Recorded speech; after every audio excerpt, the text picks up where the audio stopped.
I certainly do not agree with Bernie Sanders on this issue, and apparently Kamala Harris came out and said that we should have this conversation.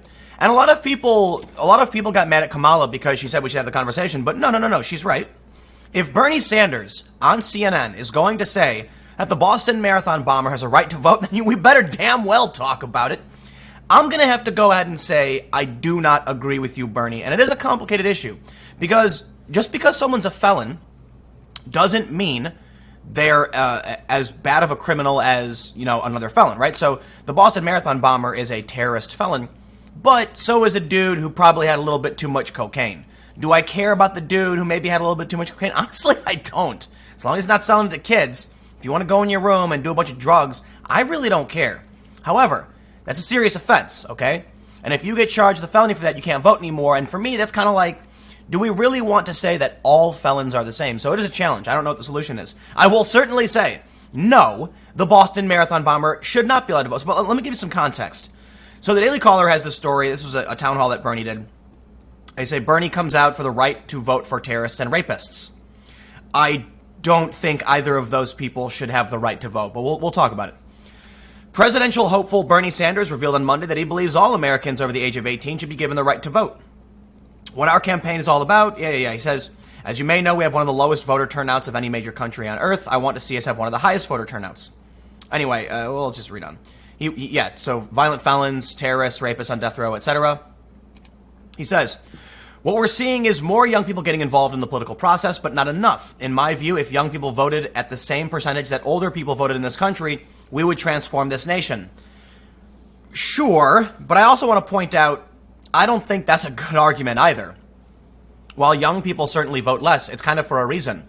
Young people are significantly less impacted by a lot of these policies. Listen.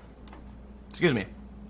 Obama increased the amount of time you can stay on your family's medical plan until you're 26. The reason for this is a lot of young people are living at home longer and longer. That's not a good thing. However, if that's the case, it means these young people are less impacted by certain policies if they're living under someone else's roof. It really changes when you try to open a business, when you try to buy a home, when you try to have a family. You start to understand how these policies are impacting you. When it comes to minimum wages and taxes, most people don't own business. Most people don't own businesses. They're not going to really understand what these policies are doing to certain people. It sounds nice, but if you really don't know, it can be dangerous. So yes, you're right. We could transform the nation, but it's not necessarily a positive or a negative thing. I'm not trying to say that young people shouldn't vote. No, by all means they should. I'm just saying don't make the assumption it's going to be good or bad, right? And he said we would transform this nation. But you know what Bernie's saying because young people tend to lean left. That's what he's saying.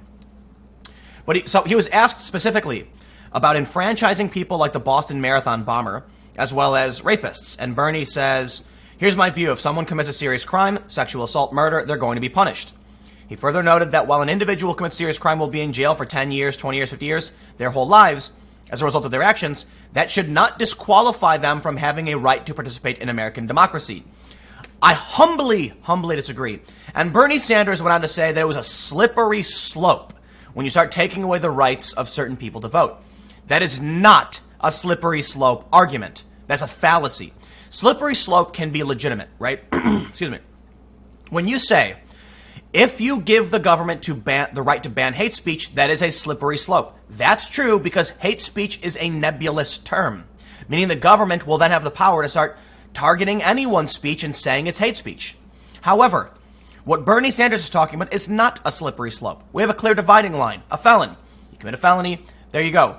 There is an argument perhaps that some laws, they could make felonies, but ultimately the point is, it's not a slippery slope. And I want to make it clear, it's a slippery slope in the other direction if you allow the Boston Marathon bomber to vote. You know why?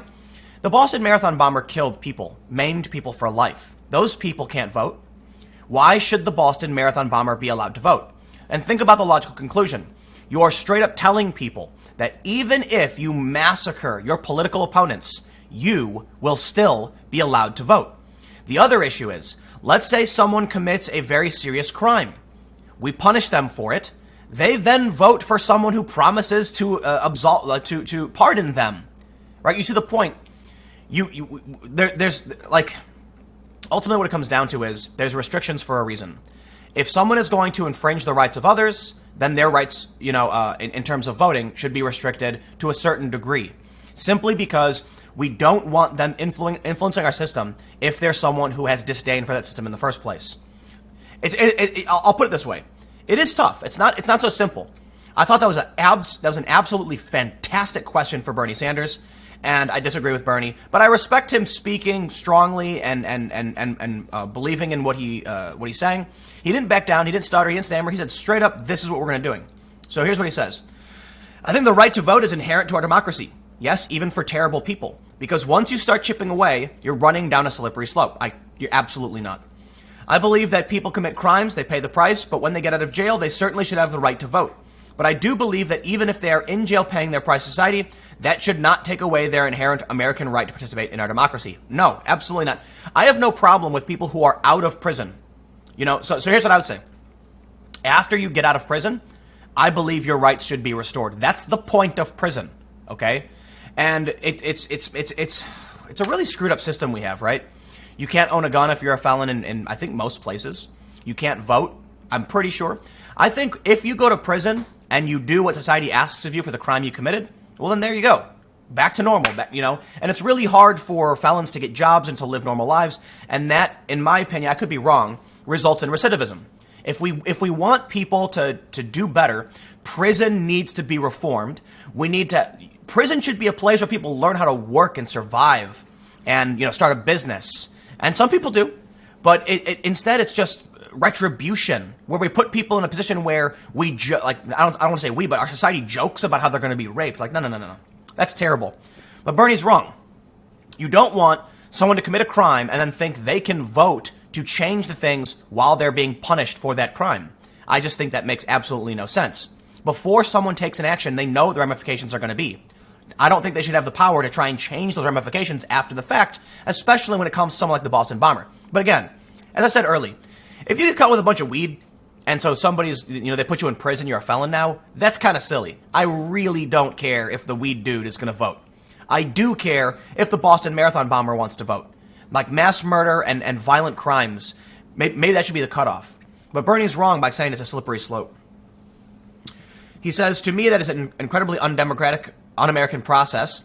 And I say to those people, by the way, if you don't have the guts to participate in a free and fair elections, you should get another job and get out of politics. And this is in reference to voter suppression, trying to make it harder for young people to vote. Well, Mr. Pete Buttigieg humbly disagrees with Mr. Bernie Sanders. We have this story from the Washington Examiner. It says, Buttigieg breaks with Bernie Sanders on allowing felons to vote from prison. Perhaps, I think Buttigieg is a rather smart guy. I think he's well-spoken. I think he's done some good things. I don't like some of his policies. Actually, he's one of my least favorite Democratic candidates. However, I will give him some brownie points because he's substantially more charismatic than most of the other ones. Doesn't mean it's a good thing, but let's see what he says. They say, Buttigieg rejected Bernie Sanders' position in favor of allowing convicted terrorists, rapists, and pedophiles to vote while they're in prison. No, I don't think so, the mayor of South Bend, Indiana, said Monday in response to a CNN host Anderson Cooper's question. Is that it? He says, part of the punishment when you are convicted of a crime and you're incarcerated is you lose certain rights. You lose your freedom. I agree. And I think during that period, it does not make sense to have an exception, the right to vote. I do believe that when you get out, when you have served your sentence, then part of being restored to society is that you are part of the political life of this nation again. I agree. And one of the things that needs to be restored is your right to vote. As you know, some states and communities to do it, some don't. You get a copy editor. Come on. I think we would be a better country if everybody did it. Buttigieg also suggested some Republicans oppose felons voting because the former convicts will not support the GOP. Frankly, I think the motivations for preventing that kind of reenfranchisement in some cases have to do with one side of the aisle noticing they politically benefit from that. That's got some racial layers to it. Or the other way around. You could simultaneously argue that the only reason Bernie Sanders wants to allow felons to vote is because he thinks they'll vote left. It's a really, really stupid argument, in my opinion, when anyone tries to play that they'll vote a certain direction argument as to why they should or shouldn't. Because it just shows, look, let's be real. It doesn't matter whether you think they'll support or oppose you. If Pete Buttigieg comes out and says, well, Republicans think they're going to vote against them. It's like, you just literally said you think they'll vote for you. But to be fair, Buttigieg is in a more honorable position when he says this, because he's straight up saying, no, they shouldn't vote. And, some Republicans are probably concerned about it because they'll vote against him. But honestly, Pete, from your position, it sounds like I could simultaneously say Bernie Sanders is just playing this up because he wants the votes. I mean, you look at what Bernie said, and this I do not like. Where's that quote where he says, if young people voted the same percentage that older people voted in this country, would transform this nation? Does that not allude to an underlying motive for why he wants felons to vote? I could argue that it does. Bernie Sanders is very left. He calls himself a socialist, but really Bernie Sanders is a social democrat, meaning he wants a capitalist system with a heavy welfare state. Not entirely socialist, but leans more, to the left. Young people would support that. And this is one of the reasons, I'd love to have a debate with someone about college loan forgiveness, because when you take young people and slam them with debt and they have no idea what's going on, and then along comes someone like Bernie who says, listen, capitalism failed you. It tricked you and it's taken your money away while the fat cat millionaires, then they're going to be like, Bernie's right. Why am I paying all this debt? It's not fair. And then they're going to vote for far left policies and they're going to keep going that way.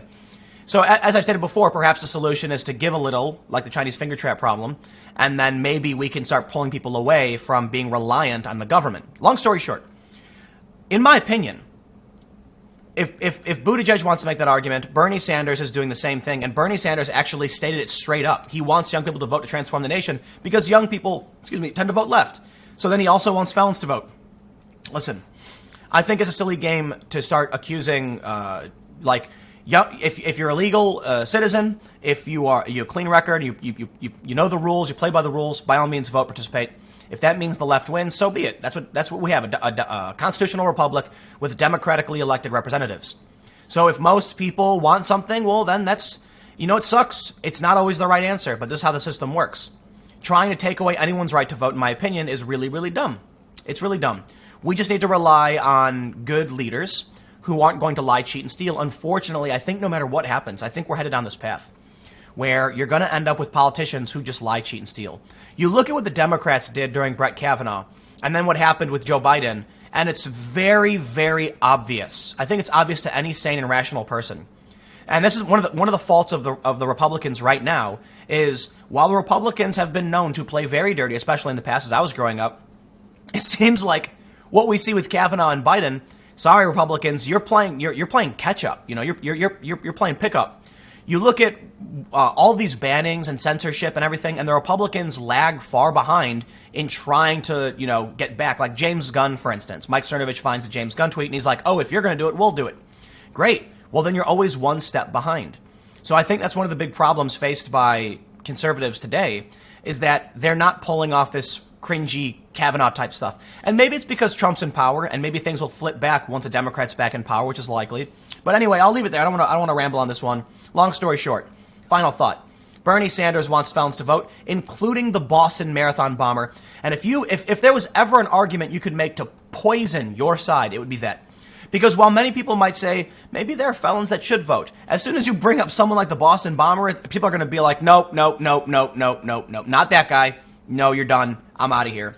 So, again, like I said, if someone's doing some blow and they go to prison for it and they're a felon, yeah, it's a little different. It is. But at the same time, look, if you're in prison, you can't leave. Your freedom of movement is restricted. You've violated the rules of this country. I do think some laws are, in fact, they do need to be broken. People do need to break some laws. Not in any violent sense, but I think one of the things we've done throughout history, including like prohibition, is that laws have been changed and we figure out what is acceptable and what isn't, because some people are willing to break some laws. Where that line is, I have honestly no idea, because we kind of don't want people to break laws at all, but some laws are unjust. And so when people protest them and break them and get arrested, eventually society can evolve. It's a very complicated system. But you know what? I'm going to say it. America is damn great. It allows this evolution. It allows the amendments. It allows us to evolve and become better. But anyway, stick around. I got another video coming up for you at 1 p.m. I will see you then.